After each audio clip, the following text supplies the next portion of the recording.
Have you ever wondered what the difference between a traditional number 9 or center forward and a false number 9 is? Well, I'm going to try to give you a pretty basic and simple explanation.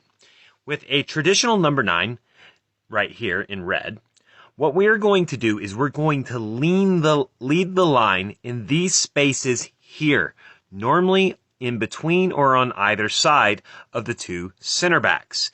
And we want to be as high up the pitch as possible, because what we want is to be able to be that focal point that they try to play into here. And then potentially the player holds the ball up as the wingers get into the game, or a midfielder steps up, and they can lay the ball back off and maybe play in a winger here, and they have their scoring opportunity now as the winger is going to cross. So with a traditional number 9, we want to be as high up on the pitch as possible, and we want to be the target.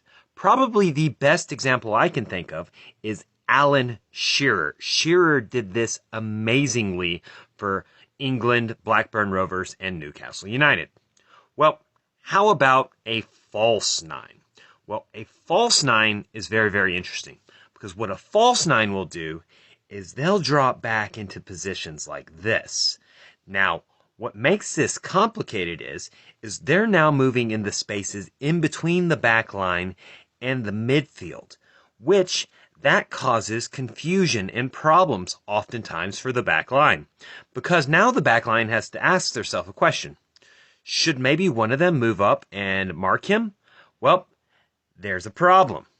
Now, there's space in behind that could be exploited by a through pass like this.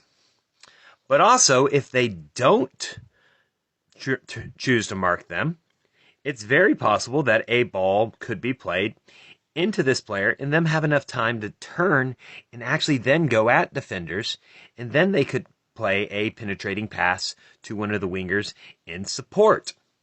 Not to mention, if the false 9 is deeper lying here, we could have a winger move into the central position temporarily to see if they can provide a focal point and outlet, and then move back out wide. This provides a lot of different looks that the defense will have to look at, and it's not easy to defend.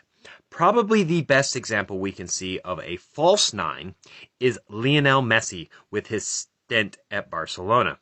All right, guys. Thanks for watching. I hope that helped.